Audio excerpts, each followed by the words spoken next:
All right, Lyndon Blake here at the First Alert Desk. We have some breaking news. O.J. Simpson is dead. This is what was posted to his Twitter 15 minutes ago. This is from his family. They said on April 10th, which was yesterday, O.J. Simpson succumbed to his battle with cancer. He was surrounded by his children, his grandchildren.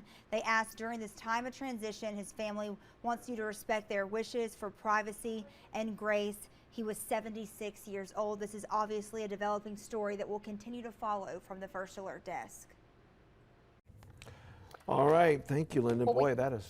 Yeah, well, you want to transition, talk about that just for a minute. I mean, we cannot not talk about it, right? We can. I'll let our producer know we're doing that, but Dr. Josh Klapow, Attorney Kurre, join us now, and because this is just breaking. We're just hearing this news. Apparently, it happened yesterday from the Twitter account, but just your initial thoughts. Perfect timing to have the psychologist here. Well, yeah, I mean, the thing that comes to my mind, famous or infamous, how do you handle that?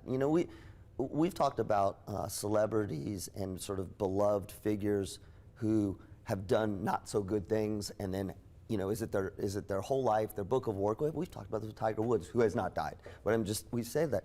But when you talk about O.J. Simpson, here's somebody who, for a generation, was an absolute hero, and then is a murderer, and now he dies.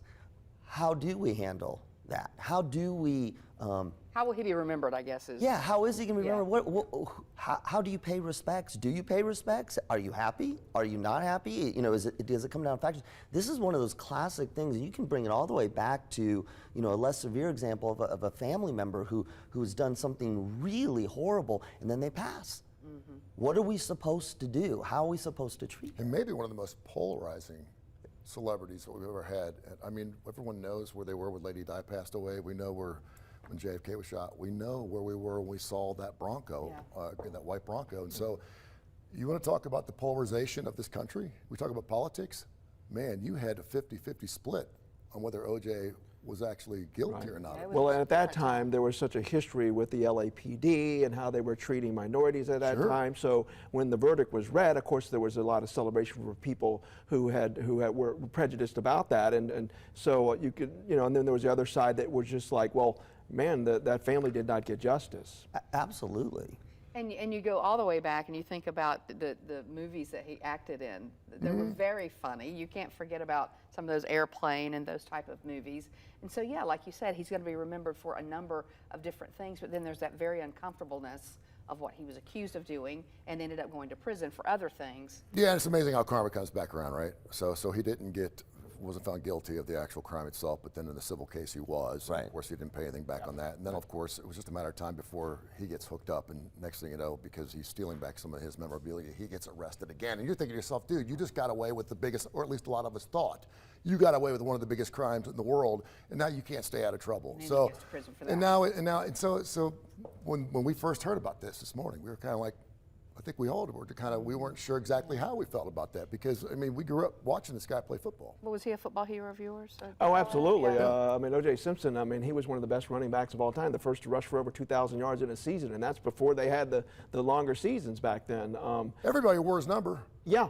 And transitioned to the broadcast booth and did a lot of the movies as well. The Hertz commercials were the first to capitalize on the endorsements. Well, and that's the thing.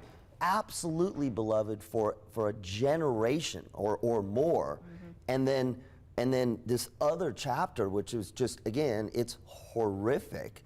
And now life is over. And it really brings back this larger theme of how do we look at a person's life? How do we, when they pass, how do we reconcile for ourselves what their life meant? And in this case, you're going to have, obviously, family members who loved him, but you're going to have absolutely, if you will, at least two camps who say, we don't care what he did in the beginning, look what he did in the second half. You can make an argument, too, that he brought along a genre of podcast and of television that we had never seen before, and that is crime television. Mm-hmm. It is the biggest thing. The number one top 10 podcasts right now are all crime. They're all crime shows, whether it's Dateline, whether it's Forensic Files, whatever it is. People love that stuff, and that was kind of the beginning of that. It launched the career of Greta Susterin. It did. Who forgets Mary Grace? Not Mary Grace, sorry. Help me. Oh, the attorney? Where? Yes. Lost my thought right there. I can't think of her I name mean, off the Johnny top of my head either. Cochran.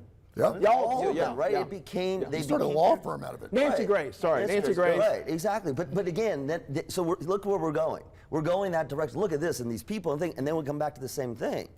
Do we remember him as a beloved athlete and actor, or do we remember him as somebody who committed? Let me follow up on that, because I've always been of the feeling that you never stomp on a person's grave. I was Right. taught that from a young age. Absolutely. You don't speak ill of them right after they pass, because Right. they're family members who are impacted by that no loss. matter what they did. But it Exactly. seems like we have lost that ounce of decency. Am I wrong about that? Well, we have Like publicly, like Yes, socially. a public figure. Yes, this one though is really hard, right? We've done it in, I think we've done it in cases where it was more subtle. Maybe they had a past that wasn't as great, but this one is right in your face.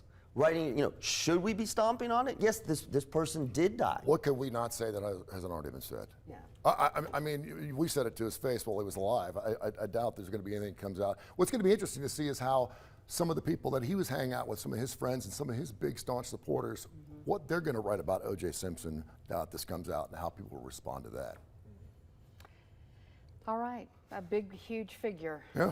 And no doubt you'll be hearing much, much more about that as we move on. We just, we felt like we needed to, as we heard that news, needed to transition into that. So thank you. Thank you, guys. Thank you. We'll be back.